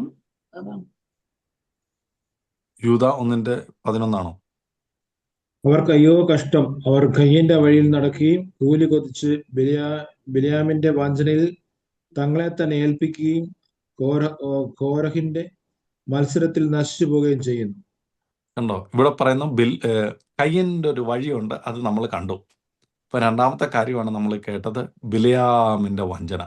കണ്ടോ, ഇതൊരു വഞ്ചനയാണ്. എങ്ങനെ ബുദ്ധിപരമായി ദൈവത്തിൻ്റെ മക്കളെ അല്ലെങ്കിൽ ഇസ്രായേൽ മക്കളെ, ദൈവ പൈതങ്ങളെ അല്ലെങ്കിൽ ദൈവത്തിൻ്റെ മക്കളെ വിളിച്ച് വേർതിരിക്കപ്പെട്ടവരെ ദൈവിക സാന്നിധ്യത്തിൽ നിന്ന് അല്ലെങ്കിൽ പുറത്ത് കടത്തി അവരെ നശിപ്പിച്ച് കളയുവാൻ തക്കവണ്ണം ഉള്ളൊരു വഞ്ചന. അതിനെ നമ്മൾ പറയുന്ന പേരാണ് ബിലെയാമിന്റെ വഞ്ചന. ഞാൻ പറയുന്നതല്ല, ദൈവജനം പറയുന്ന. ഇനി വേറെ കാര്യം കൂടെ വരുന്നുണ്ട്, മത്സരം. അത് പിന്നീട് നമ്മൾ ഇസ്രായേൽ മക്കളെ പറ്റി പഠിക്കുമ്പോൾ നമുക്കതിനെപ്പറ്റി കൂടുതലായിട്ട് പഠിക്കാം. ഞാനൊന്ന് പറഞ്ഞു വെച്ചെന്നേ ഉള്ളൂ. ഇവിടെ നമുക്ക് കാണാൻ കഴിയുന്ന ഒരു വ്യക്തിയാണ് ഈ 25-ാം അധ്യായം 7-8 വാക്യങ്ങൾ. സംഖ്യാപുസ്തകം 25:7-8. അഹ്റോൻ പുരോഹിതന്റെ മകനായ എലിയാസറിന്റെ മകൻ ഫീനഹാസ് അത് കണ്ടപ്പോൾ സഭയുടെ മധ്യയിൽ നിന്ന് എഴുന്നേറ്റ് കയ്യിലൊരു കുന്തമെടുത്ത് ആ ഇസ്രായേലിന്റെ പിന്നാലെ അന്തപുരത്തിലേക്ക് ചെന്ന് ഇരുവരെയും, ആ ഇസ്രായേലിനെയും ആ സ്ത്രീയെയും തന്നെ അവളുടെ ഉദരം തുളയും വണ്ണം കുത്തി. അപ്പോൾ ബാധ ഇസ്രായേൽ മക്കളെ വിട്ടുമാറി. കണ്ടോ എന്താണ് സംഭവിച്ചത്? ഒരു പുരുഷൻ ഒരു മോവാബി സ്ത്രീയുമായി ഇസ്രയേൽ പാളയത്തിലേക്ക് കാല് കുത്തിയപ്പോൾ അവിടെ എന്തോ സംഭവിച്ചു? ദൈവത്തിന്റെ കോപം, ഒരു ബാധ. കണ്ടോ, ദൈവിക സാന്നിധ്യത്തിൽ നിൽക്കേണ്ട ജനം ദൈവിക സാന്നിധ്യത്തിൽ വിട്ടുപോയി ദൈവിക സാന്നിധ്യമില്ലാത്തവരെ ആ കൂടാരത്തിൽ കൊണ്ടുവന്നപ്പോൾ സംഭവിച്ച കാര്യമാണ് നമ്മൾ വായിച്ചത്. അപ്പോൾ പുരോഹിത ഗണത്തിൽപ്പെടുന്ന അഹരോന്റെ മകനായ എലിയാസറിന്റെ മകനായ ഫിനെഹാസ്, അല്ലേ, അദ്ദേഹം എന്തോ ചെയ്തു? ഒരു കുന്തമെടുത്ത്. അതിന്റെ കാര്യം ഇത്രയേ ഉള്ളൂ. സാധാരണ ഒരാളെ കൊന്നാൽ അവൻ കൊലക്കുറ്റം, അവൻ കൊലപാതകിയായി മാറുകയാണ്. എന്നാൽ ദൈവം അദ്ദേഹത്തെ പറ്റി പറയുന്ന ഒരു വാക്കുകളുണ്ട്. എൻ്റെ ഹൃദയത്തെ സ്പർശിച്ചൊരു വാക്കാത്. ആ 11-ാമത്തെ വാക്യം.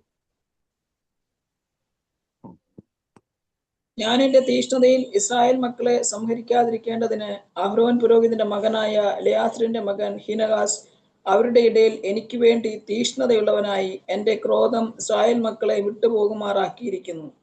കണ്ടോ, ആകയാൽ മതി ഇവിടെ കണ്ടോ. അപ്പൊ അദ്ദേഹത്തിന്റെ തീഷ്ണത, ദൈവത്തിനു വേണ്ടി നിൽക്കാനുള്ള തൻ്റെ ആ ദൈവിക സ്നേഹവും തീഷ്ണതയും കണ്ടിട്ട് പറയുകയാണ്, ഞാൻ നശിപ്പിക്കാൻ, ഞാനാണ് സംഹരിക്കാൻ വന്നത്. ആര്? ദൈവം ഇസ്രായേൽ മക്കളെ സംഗ്രഹിക്കേണ്ട സമയത്ത് തീഷ്ണതയോടെ ദൈവത്തിനു വേണ്ടി നിന്ന ഒരു മനുഷ്യൻ. അപ്പൊ പറയുകയാണ്, എൻ്റെ ക്രോധം എന്തോ ചെയ്തു? ഇസ്രായേൽ മക്കളെ വിട്ടുമാറിയിരിക്കുന്നു. എങ്ങനെ? തീഷ്ണതയോടെ ഒരാൾ നിന്നത്. തീഷ്ണതയോടെ ഒരാൾ നിന്നതുകൊണ്ട്. ഇപ്പൊ എന്നെ കേൾക്കുന്നവരെ, ഇന്ന് ഈ മെസ്സേജ് കേൾക്കുന്ന നിങ്ങൾ, ഒരാൾ മതി. അധികമൊന്നും വേണമെന്നില്ല, ഒരാൾ മതി. എന്തിന്? തീഷ്ണതയോടെ എന്തിന്? ദൈവത്തിന് തീഷ്ണതയോടെ.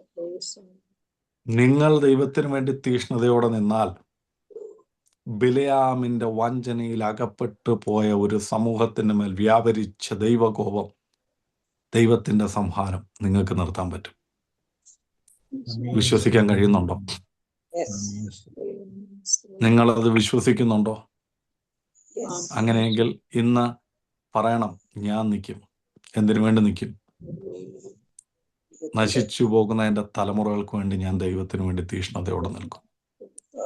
നശിച്ചു പോകുന്ന എൻ്റെ സഭയ്ക്ക് വേണ്ടി, അല്ലെങ്കിൽ എൻ്റെ കൂട്ടുകാർക്ക് വേണ്ടി, അത് ഭാര്യയായിക്കൊള്ളട്ടെ, ഭർത്താവായിക്കൊള്ളട്ടെ, മകനായിക്കൊള്ളട്ടെ, മകളായിക്കൊള്ളട്ടെ, ഹല്ലേലൂയ, ആമേൻ, ആമേൻ, അത് ആരായിക്കൊള്ളട്ടെ, ഇന്ന് പൽക്കാലം നിങ്ങൾ ദൈവസന്നിധിയിൽ ഒരു തീരുമാനമെടുത്ത് എലിയാസറിനെ പോലൊന്ന് നിൽക്കാൻ കഴിയും, ഫിനെഹാസിനെ പോലൊന്ന് നിൽക്കാൻ കഴിയുമോ? അങ്ങനെയെങ്കിൽ ദൈവത്തിൻ്റെ കോപം നിങ്ങളുടെ സമൂഹത്തിൽ നിന്ന് കുറച്ചുകൂടെ, ഞാൻ പറഞ്ഞോട്ടെ, എടുത്തു പറഞ്ഞോട്ടെ, നിങ്ങളുടെ വീട്ടിൽ നിന്നെന്തോ ചെയ്യും? മാറിപ്പോകാനിടയാക്കും. മാറിപ്പോവും. അപ്പം ബന്ധനമുണ്ടെന്നും കെട്ടുകളുണ്ടെന്നും ഒക്കെ മനസ്സ് വിചാരിച്ചിരിക്കുന്നവരെ, അതഴിക്കണമെങ്കിൽ ഇന്ന് ആർക്കേ പറ്റത്തുള്ളൂ? നമുക്കേ പറ്റത്തുള്ളൂ. അവരുടെ ഇടയിൽ നിന്നൊരു ഇസ്രായേലിയൻ, ആര്? അഹരോന്റെ മകനായ എലിയാസറിന്റെ മകനായ ഫിനെഹാസ്, അവരുടെ ഇടയിലുള്ള ആളാ. അദ്ദേഹം എഴുന്നേറ്റു, തീഷ്ണതയോടെ എഴുന്നേറ്റു.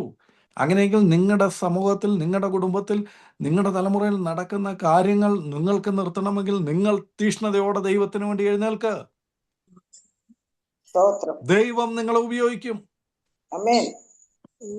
ദൈവം നിങ്ങളെ ഉപയോഗിക്കും. അതിന് പ്രായവ്യത്യാസമോ പ്രായപരിധി ഒന്നുമില്ല. ദൈവത്തിന് വേണ്ടി നിങ്ങൾ തീഷ്ണതയോടെ നിൽക്കാൻ നോക്ക്. അത് മാത്രമല്ല, 12ഉം 13ഉം വാക്യങ്ങൾ വരുമ്പോൾ അവിടെ എന്നെ കുളിര് കൊള്ളിക്കുന്ന, എന്നെ ഭയങ്കര ആവേശമാക്കുന്ന ഒരു കാര്യമാണ് ദൈവം പറയുന്നത്. ആകയാൽ ഇതാ ഞാൻ അവന് എൻ്റെ ഒരു സമാധാന നിയമം കൊടുത്തിരിക്കുന്നു. ദൈവം ഒരു സമാധാന നിയമം കൊടുത്തിരിക്കുക. ദൈവത്തിന്റെ അടിസ്ഥാനത്തിൽ പറഞ്ഞ കൊലപാതകിയായി സ്വർഗത്തിൽ കയറാൻ അവകാശമില്ലാത്ത മനുഷ്യനെ നോക്കി ദൈവം പറയുക, ദൈവത്തിന് വേണ്ടി തീഷ്ണതയോടെ നിന്ന് അവന് ഞാനൊരു സമാധാന നിയമം കൊടുത്തിരിക്കുന്നു. എന്താണ്? അവൻ തൻ്റെ ദൈവത്തിന് വേണ്ടി തീഷ്ണതയുള്ളവനായ ഇസ്രായേൽ മക്കൾക്ക് വേണ്ടി പ്രായശ്ചിത്തം കഴിച്ചതുകൊണ്ട് അവനും അവൻ്റെ സന്തതിക്കും നിത്യ പൗരോഹിത്യത്തിൻ്റെ നിയമമാകുന്നു എന്ന് പറയണം. കണ്ടോ? ലേവ്യ പുസ്തകത്തിലേക്ക് വരുമ്പോഴാണ് പൗരോഹിത്യമൊക്കെ വരുന്നത്. അപ്പൊ അഹരോന്റെ ഗ്രഹത്തെ ദൈവം എന്താ തിരഞ്ഞെടുത്തതെന്നുള്ളതിന്റെ കാര്യം അറിയോ? അത് നിത്യമാക്കി കൊടുത്തതിന്റെ കാര്യം എന്താണെന്ന് അറിയാമോ? തീഷ്ണതയോടെ നിന്നതുകൊണ്ട്. തീഷ്ണതയോടെ അഹരോന്റെ മകനായ എലയാസറിന്റെ മകനായ ഫിനെഹാസ് തീഷ്ണതയോടെ നിന്നതുകൊണ്ട് ദൈവം പറയാം, നിത്യമായിട്ട് ഞാൻ എന്തോ ചെയ്യും, അവർക്കത് കൊടുത്തേക്കുവാണ്. അപ്പൊ എന്നെ കേൾക്കുന്നവരെ, ഞാനും നിങ്ങളും തീഷ്ണതയോടെ ദൈവത്തിന് വേണ്ടി നിന്ന തലമുറയായി ദൈവം നമ്മളെ അനുഗ്രഹിക്കും. അവന്റെ ദയ 1000 തലമുറ വരെ. അവന്റെ കോപം ക്ഷണനേരത്തിൽ, അവന്റെ പ്രസാദമോ ജീവപര്യന്തം. അങ്ങനെയെങ്കിൽ എന്നെ കേൾക്കുന്നവരെ, ഈ പാപത്തിന്റെ അടിമത്തത്തിൽ നിന്ന് ശത്രു ബുദ്ധിപരമായി അല്ലെങ്കിൽ കുറുക്കു വഴിയിലൂടെ, വഞ്ചനയിലൂടെ, തന്ത്രത്തിലൂടെ ദൈവിക സാന്നിധ്യത്തിൽ നിന്ന് അകറ്റിക്കളഞ്ഞ ഒരു തലമുറയെ, അകറ്റിക്കളഞ്ഞ എൻ്റെയും നിങ്ങളുടെയും സഹോദരിമാരെ, സഹോദരന്മാരെ, മക്കളെ, മാതാപിതാക്കളെ, ഭാര്യ, ഭർത്താവിനെ മടക്കി കൊണ്ടുവരണമെങ്കിൽ ഞാനും നിങ്ങളും തീഷ്ണതയോടെ നിന്ന് നിൽക്കാൻ കഴിയും. എനിക്കും നിങ്ങൾക്കും ദൈവത്തിന് വേണ്ടി തീഷ്ണതയോടെ നിന്ന് നിൽക്കാൻ കഴിയുമോ? നിൽക്കാൻ നമ്മൾ തയ്യാറായാൽ ഈജിപ്തിന്റെ അടിമത്തത്തിൽ നിന്ന് വിടുവിച്ചവനായ ദൈവത്തിന്റെ സാന്നിധ്യം നമുക്ക് വേണ്ടി ഇറങ്ങി വരും. ഫറവോൻ ഇസ്രായേൽ മക്കളെ നോക്കി കൊണ്ട് പറഞ്ഞു, ഇവർ ബലവാന്മാരാ, ഇവർ ശക്തന്മാരാ, ഇവർ സന്താനപുഷ്ടിയുള്ളവരായി പെരുകി നിറഞ്ഞ് ഇവിടെ അഭിവൃദ്ധി പ്രാപിച്ചിരിക്കുക, ഇവർ നമ്മളെ തകർത്ത് കളയും, നമ്മുടെ രാജ്യത്തുനിന്ന് ഇവർ ഓടിച്ച് കളയുമെന്നുള്ള ഭയത്താൽ പറയുന്നു, ബുദ്ധിപൂർവമായി ഇവരോട് എന്ത് വേണം? ഇടപെടണം. അങ്ങനെ ഒരു ജനത്തെ അടിമയാക്കിയ ഫറവോന്യ ശക്തികൾ ഇന്നും നമുക്ക് ചുറ്റുമുണ്ട്. അവരുടെ വഞ്ചന ഇന്നും നമുക്ക് ചുറ്റുമുണ്ട്. നമ്മളിൽ പലരും ആ വഞ്ചനയുടെ ഫലം ഇന്നും ഈ നിമിഷവും അനുഭവിക്കുന്നുണ്ടായിരിക്കാം.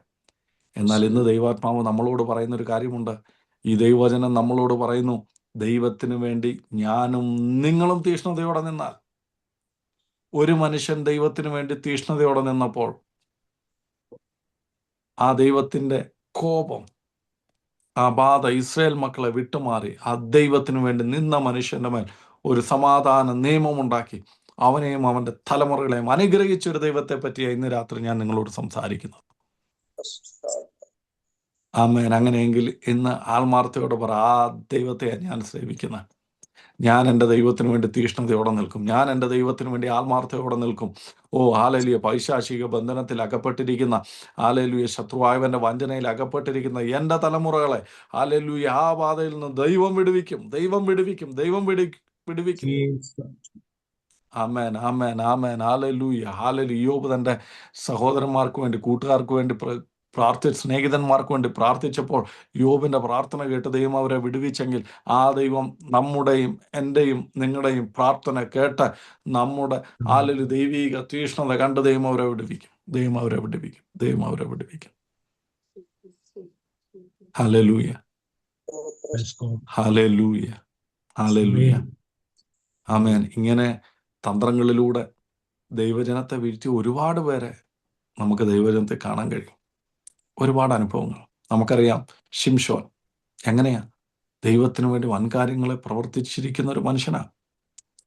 അദ്ദേഹത്തെ സ്നേഹ എന്ന വഞ്ചനയിലൂടെ സ്നേഹിച്ചു വഞ്ചിച്ച് ദലീല, ദൈവവചനം പറയുന്നു, അവനെ തൻ്റെ വരുതിയിലാക്കി തൻ്റെ മുടി ക്ഷൗരം ചെയ്യിക്കത്തക്ക വണ്ണം ഒതുക്കിക്കളഞ്ഞു. കണ്ടോ? സ്നേഹത്തിന്റെ വഞ്ചനയിലൂടെ ഒരു അഭിഷേകത്തിനെ ഒതുക്കിക്കളഞ്ഞ ലോകമായത്. Hallelujah, hallelujah. എസ്തേറിന്റെ പുസ്തകത്തിലേക്ക് വരുമ്പോൾ നമുക്ക് കാണാൻ കഴിയുന്ന ഒരു കാര്യമുണ്ട്. അവിടെ ഹാമാൻ എന്ന് പറയുന്ന ഒരു വ്യക്തി, അദ്ദേഹം യഹൂദ ജനത്തിനെതിരെ, ഇസ്രായേൽ മക്കൾക്കെതിരെ രാജാവിനോട് സംസാരിക്കുന്ന ഒരു സംസാരമുണ്ട്. നിങ്ങൾക്കറിയാമെന്നാണ് ഞാൻ വിശ്വസിക്കുന്നത്. അറിയത്തില്ലെങ്കിൽ എസ്തേറിൻ്റെ പുസ്തകം 3-ാം അധ്യായം 7 മുതലുള്ള വാക്യങ്ങൾ നമുക്ക് ഇപ്രകാരം കാണുവാൻ കഴിയുന്നു. അദ്ദേഹം രാജാവിനോട് പോയിട്ട് പറയുക, രാജാവേ, നിനക്കറിയാമോ, ഒരു ജനമുണ്ട്, ചിതറിപ്പാർക്കുന്ന, നമ്മുടെ നടുവിൽ ചിതറിപ്പാർക്കുന്ന ഒരു ജനം. അവരെ എന്ത് ചെയ്യണം? നശിപ്പിക്കണം, അവരെ കൊല്ലണം, അവരെ ഇല്ലാതാക്കണം. അപ്പൊ രാജാവ് മുദ്രമോതിരം ഊരി ഹാമാന്റെ കൈ കൊടുത്തിട്ട് പറയാം, നിനക്കിഷ്ടമുള്ളോട്ട് ചെയ്തോ, നിനക്കിഷ്ടമുള്ളോട്ട് ചെയ്തോ. അതിന്റെ റീസൺ വേറൊന്നുമല്ല. എന്താണെന്നറിയാമോ? 3-ാം അധ്യായം 2-ാം വാക്യവും 6-ാം വാക്യവും ഒക്കെ നമ്മളോട് പറയുന്നൊരു കാര്യമുണ്ട്. ഹാമാൻ പോകുമ്പോൾ എല്ലാവരും വീണ് കുമ്പിട്ട് ഹാമാനെ നമസ്കരിക്കുമ്പോൾ കുമ്പിടാത്തൊരു വ്യക്തി, അദ്ദേഹത്തിന്റെ പേരാണ് മൊർദെഖായി. മൊർദെഖായി തന്നെ കുമ്പിടാത്തത് കൊണ്ട് ഹാമാൻ വിചാരിച്ചു, ഇവനെ മാത്രമായിട്ട് ചെയ്തിട്ട് കാര്യമില്ല, ഇവന്റെ സമൂഹത്തെ തന്നെ, 6-ാം വാക്യമാണെന്ന് തോന്നുന്നു, പറയുന്നു, ഇവന്റെ സമൂഹത്തെ തന്നെ എന്തു ചെയ്യണം? ഇല്ലാതാക്കണം, ഇല്ലാതാക്കണം. പക്ഷെ അതിനെതിരെ യഹൂദന്മാർ ചെയ്തൊരു കാര്യമുണ്ട്. എന്താണെന്നറിയാമോ? ഈ വാർത്ത കേട്ടപ്പോൾ അവർ ദൈവസന്നിധിയിലേക്ക് മടങ്ങി വന്ന് അവർ ഉപവസിച്ചു എന്ന് ദൈവവചനം പറയും. അവർ ഉപവസിച്ച് പ്രാർത്ഥിച്ചപ്പോൾ, ഹല്ലേലൂയ, ആമേൻ, തന്ത്രപരമായി ബുദ്ധിപരമായ ഒരു ദൈവത്തിന്റെ ജനത്തെ ഇല്ലാതാക്കാൻ വന്ന ഹാമാനും അവന്റെ തലമുറയ്ക്കും എന്താണ് സംഭവിച്ചതെന്ന് നമുക്കറിയാം. ദൈവത്തിന്റെ മക്കളെ, ദൈവത്തിന്റെ തലമുറകളെ നശിപ്പിക്കാൻ ബുദ്ധിപരമായി തന്ത്രപരമായി ഇറങ്ങിത്തിരിച്ച ഹാമാൻ താനുണ്ടാക്കിയ അതേ കഴുകുമരത്തിൽ തൂക്കിലേൽക്കപ്പെട്ടു. അങ്ങനെയെങ്കിൽ എന്നെ കേൾക്കുന്നവരെ, ഇന്ന് പിശാച് എൻ്റെ കുടുംബത്തിൽ അത് ചെയ്യുന്നു ഇത് ചെയ്യുന്നു എന്നൊക്കെ ആലോചിച്ച് നിങ്ങൾ ഭാരപ്പെടണ്ട. ഇന്ന് ഈ കേൾക്കപ്പെട്ട വചനം വെച്ച് നിങ്ങൾ പ്രാർത്ഥിച്ചു തുടങ്ങുക. ഹല്ലേലൂയ, ഒരു ആമേൻ എസ്തേറിലൂടെ ഹല്ലേലൂയ ദൈവജനം വിടുവിക്കപ്പെട്ടെങ്കിൽ, ഹല്ലേലൂയ ഒരു ഫിനെഹാസിലൂടെ ഇസ്രായേൽ മക്കളുടെ നടുവിലുള്ള ബാധ വിടുവിക്കപ്പെട്ടെങ്കിൽ, ഹല്ലേലൂയ ബിലെയാമിൻ്റെ വഞ്ചനയിലൂടെ ഹല്ലേലൂയ തകർക്കപ്പെട്ട കുടുംബങ്ങൾ, ഹല്ലേലൂയ ദൈവത്തിന് വേണ്ടി നിൽക്കുന്നവരുടെ തീഷ്ണതയാൽ, ഹല്ലേലൂയ ദൈവത്തിന് വേണ്ടി നിൽക്കുന്ന അഭിഷക്തന്മാരുടെ ഹല്ലേലൂയ പ്രാർത്ഥനയാൽ, ഉപവാസത്താൽ മടങ്ങി വരട്ടെ. അങ്ങനെ സംഭവിക്കും, അങ്ങനെ സംഭവിക്കും, അങ്ങനെ സംഭവിക്കും. അതിനധികം പേരൊന്നും വേണമെന്നില്ല. ഒരാൾ മതി, ഒരാൾ മതി, ഒരാൾ മതി. ഇനി നെഹമ്യാവിന്റെ പുസ്തകത്തിലേക്ക് വരുമ്പോൾ അവിടെ നമുക്ക് കാണാൻ കഴിയുന്ന ഒരു കാര്യമുണ്ട്. എന്താണെന്നറിയാമോ? ദൈവത്തിനു വേണ്ടി അവര് ആലയം പണിയുവാൻ, ആലയത്തിന്റെ ചുറ്റുമുള്ള മതിൽ പണിയുവാൻ തീരുമാനിച്ചു. ശത്രുക്കൾ വന്നിട്ട് അവരെ പറ്റി പലതും പറയുക, അവരെ ഭീഷണിപ്പെടുത്തുക, അവരെ കൊല്ലാനുള്ള ഉദ്ദേശത്തോടുകൂടെ ഒക്കെ വരിക. എന്നാൽ നെഹമ്യാവും കൂടെയുള്ളവരും ചെയ്തത്, അവരെന്തോ ചെയ്തു? ഒരു കൈയിൽ ആയുധം എടുത്തുകൊണ്ട് ഒരു കൈ കൊണ്ട് അവര് എന്തോ ചെയ്തു? ജോലി ചെയ്തു. ആമേൻ. ദൈവവചനം നിങ്ങളുടെ കരങ്ങളിലെടുക്കുക, വചനമാകുന്ന വാൾ എടുക്കുക, എന്നിട്ട് ദൈവത്തോട് പറ, ദൈവവചനത്തിൽ നിങ്ങൾ ആശ്രയിക്കുക. ദൈവം നിങ്ങളുടെ കുടുംബങ്ങളെ രക്ഷിക്കും, നിങ്ങളുടെ തലമുറകളെ രക്ഷിക്കും. ദൈവിക സാന്നിധ്യം നമ്മുടെ തലമുറകളുടെ മേലെ ഇറങ്ങി വരും. ഞാൻ ഇന്ന് എൻ്റെ വാക്കുകളെ ഞാനിവിടെ അവസാനിപ്പിക്കാൻ താല്പര്യപ്പെടുകയാണ്. ഇനിയും ഇതുപോലെ പൈശാചിക തന്ത്രങ്ങളാൽ ഹല്ലേലൂയ ആമേൻ ബന്ധിക്കപ്പെട്ട അനേകരെ പറ്റി ദൈവവചനം പറയുന്നുണ്ട്. അനേകരെ പറ്റി ഞാൻ 1-2 പേരുടെ കാര്യമേ പറഞ്ഞുള്ളൂ. ഇനി അടുത്ത ടോപ്പിക്കിലേക്ക് പോയാൽ നമ്മുടെ സമയം തികയാത്തത് കൊണ്ട് ഞാൻ എൻ്റെ വാക്കുകൾ ഇവിടെ അവസാനിപ്പിക്കാൻ താല്പര്യപ്പെടുകയാണ്. ഇന്ന് നമ്മൾ കേട്ടൊരു കാര്യമുണ്ട്. മിസ്രൈമിലെ ഫറവോനെ പോലെ തൻ്റെ ജനത്തെ ബന്ദികളാക്കുവാൻ ബുദ്ധിപൂർവമായി അല്ലെങ്കിൽ വഞ്ചനയിലൂടെ അടിമകളാക്കിയ ഫറവോനും കൂട്ടരും. അതിനുശേഷം നമ്മൾ കണ്ടു, തകർക്കാൻ യഹോവ അനുഗ്രഹിച്ചവനെ ശപിക്കാൻ കഴിയത്തില്ലെന്നും അവരെ തകർക്കാൻ കഴിയത്തില്ലെന്നും മനസ്സിലാക്കി വഞ്ചനയിലൂടെ ദൈവജനത്തെ തകർത്ത് കളയാൻ പദ്ധതിയിട്ട് ആ പദ്ധതി നടപ്പാക്കിയ ബാരാക്ക്, മോവാബിയർ, അതുമൂലമുണ്ടായ ബാധ. എന്നാൽ അത് നിർത്താൻ ആ സമൂഹത്തിൽ നിന്ന് അഹരോന്റെ പുത്രനായ എലിയാസറിന്റെ പുത്രനായ ഫിനെഹാസ് എന്നൊരുത്തൻ എഴുന്നേറ്റ് നിന്നപ്പോൾ ദൈവത്തിന്റെ ബാധ ആ ജനത്തെ വിട്ടുമാറി, ദൈവത്തിന്റെ സംഹാരം അവരെ വിട്ടുമാറി. ഫിനെഹാസിനെയും കുടുംബത്തിന്റെ മേലെ നിത്യനിയമം ചെയ്ത് അവരെ അനുഗ്രഹിച്ചൊരു ദൈവത്തെ നമുക്കറിയാം. അങ്ങനെയെങ്കിൽ ഇന്ന് രാത്രിയിൽ എന്നെ കേൾക്കുന്നവരെ, നിങ്ങളുടെ അവസ്ഥ ഏതാണെന്ന് എനിക്കറിയത്തില്ല. പക്ഷെ ഇന്ന് രാത്രി നമ്മളോട് സംസാരിച്ച ദൈവജനം നമ്മളോട് ഇപ്രകാരം പറയുന്നു, ദൈവത്തിന് വേണ്ടി തീഷ്ണതയോടെ നിങ്ങൾക്ക് നിൽക്കാൻ കഴിയുമോ? ആ തീഷ്ണത നിങ്ങൾക്കുണ്ടോ? എൻ്റെ ദൈവത്തിന് വേണ്ടി ഞാൻ ഉറച്ചു നിൽക്കുമെന്ന് പറയാം. യോശുവ പറഞ്ഞതുപോലെ ഞാനും എൻ്റെ കുടുംബവുമോ ഞങ്ങൾ യഹോവയെ സേവിക്കുമെന്ന് പറയുവാൻ ഇന്ന് നിങ്ങളൊരു തീരുമാനമെടുത്താൽ അനുഗ്രഹവും ശാപവും നിങ്ങളുടെ മുമ്പിലുണ്ട്. ദൈവം നമ്മളെ വിളിച്ചത് അനുഗ്രഹത്തിന് വേണ്ടിയാണ്. എന്നാൽ ശാപത്തിൻ്റെ വഴികളെ വിട്ട്, അല്ലെങ്കിൽ ബന്ധനങ്ങളെ വിട്ട് മടങ്ങി വരുവാൻ, അല്ലെങ്കിൽ മടക്കിക്കൊണ്ടുവരുവാൻ കഴിയുന്ന ആ ദൈവത്തിൻ്റെ കരങ്ങളിലേക്ക് ഇന്ന് രാത്രികാലം നമുക്ക് സമർപ്പിക്കാം. എല്ലാവരും കണ്ണുകൾ അടച്ചാട്ട് ഒരു നിമിഷം കുഞ്ഞാടിൻ്റെ രക്തത്താൽ നമ്മളെ ഒന്ന് പൊതിഞ്ഞാട്ട്, നമ്മുടെ കുഞ്ഞുങ്ങളെ ഒന്ന് പൊതിഞ്ഞാട്ട്, നമ്മുടെ തലമുറകളെ, ഹാലലൂയ, നമ്മുടെ കുടുംബത്തെ ദൈവം അനുഗ്രഹിക്കേണ്ടതിനു വേണ്ടി, ഹാലലൂയ, ആമേൻ, ദൈവിക സാന്നിധ്യത്തിൽ നമ്മൾ മുന്നോട്ട് ജീവിതം നയിക്കേണ്ടതിനു വേണ്ടി, ഹാലലൂയ, പൈശാചിക ബന്ധനങ്ങളിൽ നിന്നും, ഹാലലൂയ, മറ്റുള്ള ആമേൻ, ദൈവിക സാന്നിധ്യത്തിൽ നകന്നുപോയവർ മടങ്ങി വരേണ്ടതിനു വേണ്ടും ഇന്ന് രാത്രികാലം നമുക്കൊന്ന് ഇടിവിൽ നിൽക്കാം. നമുക്ക് തീഷ്ണതയോടെ ദൈവത്തോട് പറയാം, വിശ്വാസത്തോടെ പറയാം, കർത്താവെ, മടക്കി വരുത്തുവാൻ കഴിയുന്ന ദൈവത്തിൻ്റെ കരങ്ങളിലേക്ക് ഞങ്ങളെ തരുന്നു എന്ന് പറഞ്ഞാട്ടെ. ഹാലലൂയ, ഹാലലൂയ, ഹാലലൂയ, ഹാലലൂയ, ഹാലലൂയ. ആമേൻ, ആമേൻ. കർത്താവെ, നീ ദൈവജനം കേട്ട ഓരോരുത്തരെയും, ഓരോ കുടുംബങ്ങളെയും, ഓരോ കുഞ്ഞുങ്ങളെയും, സഹോദരിമാരെയും സഹോദരന്മാരെയും, അവരുടെ കുടുംബങ്ങളെയും, കർത്താവെ, തലമുറകളെയും ഓർത്തടിയാൻ പ്രാർത്ഥിക്കുന്നു. കർത്താവെ, ഹാലലൂയ, ഒരു ഫിനെഹാസ് ദൈവത്തിന് വേണ്ടി തീഷ്ണതയോടെ നിന്നപ്പോൾ കർത്താവെ, സംഗ്രഹിക്കുവാൻ വന്ന ദൈവത്തിൻ്റെ, കർത്താവെ, ആ സംഹാരം, ആ ബാധ അവരെ വിട്ടുമാറി, കർത്താവെ, തീഷ്ണതയോടെ നിന്നവനെയും കുടുംബത്തെയും അവരുടെ തലമുറകളെയും അനുഗ്രഹിച്ച ഒരു ദൈവത്തെ ഞങ്ങൾക്കറിയാം. ഇന്ന് രാത്രികാലം അങ്ങയ്ക്ക് വേണ്ടി വിശ്വാസത്തോടെ തീഷ്ണതയോടെ നിൽക്കാൻ ഞങ്ങൾ താല്പര്യപ്പെടുന്നപ്പ. ആലലു, ഞങ്ങളുടെയൊക്കെ അവസ്ഥകൾ കർത്താവെ, പരിതാപകരമാണ് കർത്താവെ. ആലലുയ, പൈശാചികന്റെ ബന്ധനത്തിലും, ആമേൻ, കർത്താവെ, അവൻ്റെ തന്ത്രങ്ങളിലും വീണുപോയവരാണ് ഞങ്ങൾ. എന്നാൽ ഇന്ന് ഈ രാത്രികാലം അവൻ്റെ തന്ത്രങ്ങളെ തിരിച്ചറിഞ്ഞ് കർത്താവെ, അങ്ങയ്ക്ക് വേണ്ടി നിൽപ്പാൻ കർത്താവെ, അങ്ങ് ഞങ്ങളെ സഹായിക്കണമേ. ബലശാലികളായ, ആമേൻ, ആമേൻ, ആലലുയ, സന്താന പുഷ്ടിയുള്ളവരായി നിറഞ്ഞു പെഴുകിയ, ആമേൻ, ആമേൻ, ആലലുയ, ജനത്തെ കർത്താവെ അടിമകളാക്കി മാറ്റിയ പറവോന്റെ ശക്തികൾ അങ്ങ് ഇന്ന് രാത്രി കർത്താവെ, അതിൽ നിന്ന് ഞങ്ങളെ വിടുവിക്കുവാൻ കഴിയുന്ന കുഞ്ഞാടിൻ്റെ രക്തമുള്ളതിനായിട്ട് ഞങ്ങൾ അങ്ങേക്ക് നന്ദി പറയും. അങ്ങയുടെ സാന്നിധ്യം ഞങ്ങളുടെ കുടുംബങ്ങളുടെ മേൽ, ഞങ്ങളുടെ തലമുറകളുടെ മേൽ കർത്താവെ വ്യാപരിക്കേണ്ടതിന് വേണ്ടി അങ്ങയോട് അപേക്ഷിക്കുന്നു. ദൈവം കൂടെ ഇരിക്കും, സഹായിക്കും, അത്ഭുതങ്ങളെ പ്രവർത്തിക്കും. കർത്താവെ, വരും ദിവസങ്ങളിൽ കർത്താവെ, അത്ഭുതകരമായ സാക്ഷ്യങ്ങൾ കേൾക്കുവാൻ ദൈവം ഞങ്ങളെ വിടുവിച്ചു, ദൈവം ഞങ്ങളെ സഹായിച്ചു, ഞങ്ങളുടെ തലമുറകളെ വിടുവിച്ചു എന്ന് കേൾക്കത്തക്കവണ്ണം ഇടയാക്കണമെന്ന് പ്രാർത്ഥിക്കുന്നു. അങ്ങയുടെ നാമം ഞങ്ങളിലൂടെ മഹത്വപ്പെടട്ടെ. ഈ ബൈബിൾ ക്ലാസ്സിൽ അങ്ങയുടെ നാമം മാത്രം മഹത്വപ്പെടട്ടെ. അങ്ങ് ഞങ്ങളുടെ പ്രാർത്ഥനയും യാചനയും കേട്ടിരിക്കാൻ സ്തോത്രം, യേശുവിന്റെ നാമത്തിൽ തന്നെ. ആമേൻ, ആമേൻ, ആമേൻ.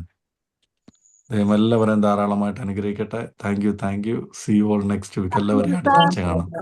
Praise the thank Lord. You. Praise the Lord.